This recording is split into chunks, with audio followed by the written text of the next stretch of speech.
Press the Lord. तो मेरे प्रिय मसीह भाई बहन, आप सबको जय मसीह की। पिता परमेश्वर आप सबको सुंदर जीवन की आशीष दे।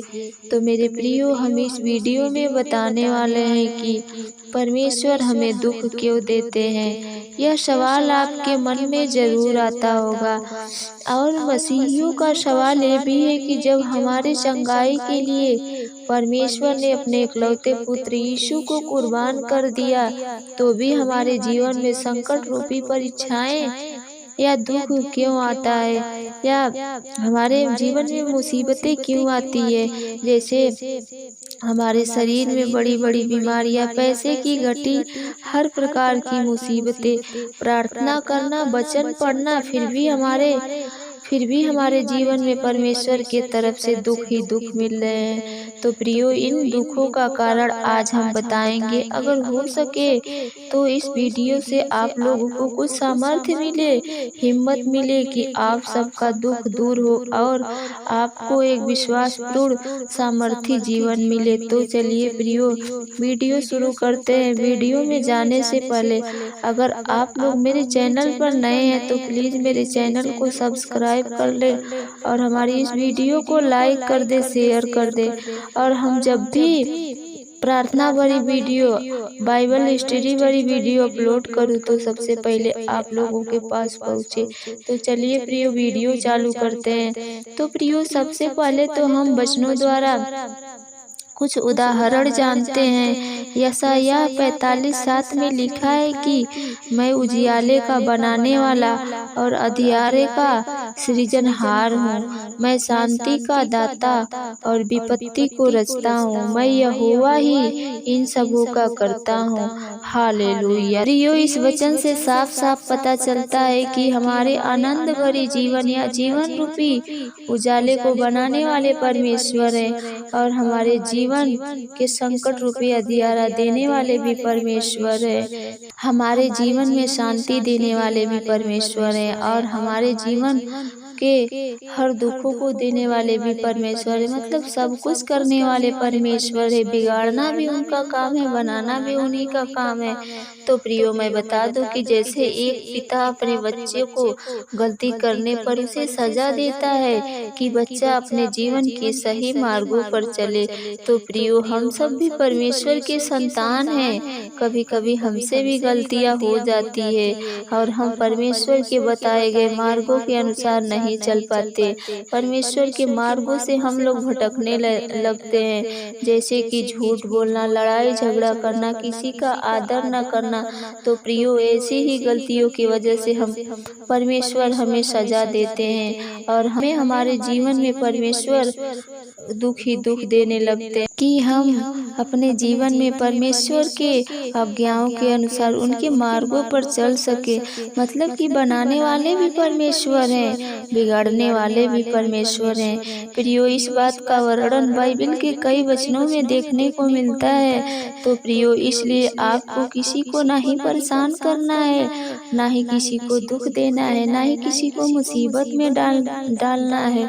अगर नहीं करते हैं तो अच्छी बात है, करना भी नहीं चाहिए। प्रियो, हम सबको बस यही पता है कि दयालु परमेश्वर है, लेकिन प्रियो ऐसा नहीं है। परमेश्वर हमें शांति भी देते हैं हमारे जीवन में, या हम सबको सही रास्ते पर लाने के लिए हमें दुख भी देते हैं। प्रियो, एक बाइबल वचन से हम जानेंगे।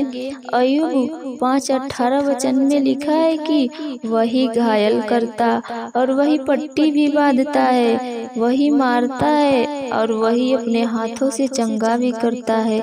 हालेलुया। तो प्रियो, यह वचन हमें बताती है कि परमेश्वर ही हमें घायल करते हैं, हमारे दुखों का पट्टी भी बांधते हैं, वही दुख देकर मारते भी हैं और अपने हाथों द्वारा हम लोगों को चंगा भी करते हैं। प्रियो, बस हम यही जानते हैं कि सिर्फ परमेश्वर चंगाई देते हैं, लेकिन प्रियो, परमेश्वर हमें मारते भी हैं और चंगाई भी देते हैं। मैं बता दूं प्रियो कि परमेश्वर अपने ही लोगों को ताड़ना देता है और ताड़ना देने के बाद चंगाई भी करता है। लेकिन परमेश्वर ऐसे नहीं कि जो बस बस यूं ही चंगा कर देंगे। ये बात लोगों के ऊपर डिपेंड करती है कि अगर हम अपने द्वारा किए गए हर गुनाहों, हर अपराधों को, परमेश्वर के विरुद्ध जो किए हैं, हम अपने हर गलतियों, हर अपराधों को मान लें, तो परमेश्वर हमें क्षमा करके हमें चंगाई जरूर देंगे।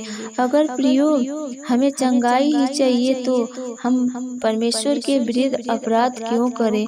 हम तो परमेश्वर के द्वारा बुलाए गए उनके संतान हैं। अगर हमसे या आपसे कोई गलती हो जाती है तो आप लोग परमेश्वर के सामने अपने अपराधों को मान लें, तो परमेश्वर से क्षमा मांगे, तो परमेश्वर जरूर क्षमा करेंगे, क्योंकि परमेश्वर ने हमारे पापों के लिए अपने पुत्र को कुर्बान कर दिया। प्रियो, अगर हम अपने गलतियों का पछतावा करके परमेश्वर की आज्ञाओं के अनुसार चलें, तो परमेश्वर हमें कभी दुख ही नहीं देना चाहेंगे। अगर हम अपने रास्ते से भटकते हैं, तभी परमेश्वर हमारे मार्गों को सही करने के लिए हमें दुख देना शुरू कर देते हैं। दुख देकर परमेश्वर हमें एक नई जीवन की सीख देते हैं। प्रियो, मसीहियों का मेन उद्देश्य है प्रार्थना करना और बाइबल पढ़ना, लेकिन हम बाइबल भी पढ़ते हैं, प्रार्थना भी करते हैं, और हमें बाइबल पढ़ना भी चाहिए। प्रियो, बाइबल पढ़ते हुए भी हम परमेश्वर की कई आज्ञाओं को नहीं जान पाते हैं, और कुछ आज्ञाओं को जानते हुए भी कुछ लोग गलती कर देते हैं, तो प्रियो उसे ही परमेश्वर सजा देते हैं। अगर आप लोग परमेश्वर के आज्ञा का पालन कर रहे हैं, तो ऐसा नहीं हो सकता कि परमेश्वर आपके साथ बुरा करे। तो प्रियो, आप लोगों के साथ बुरा भी हो रहा है, तो हो सकता है कि आपकी बुराई में भी अच्छाई छुपी हो, क्योंकि परमेश्वर से प्रेम रखने वालों के लिए सब बातें मिलकर भलाई ही उत्पन्न करती है।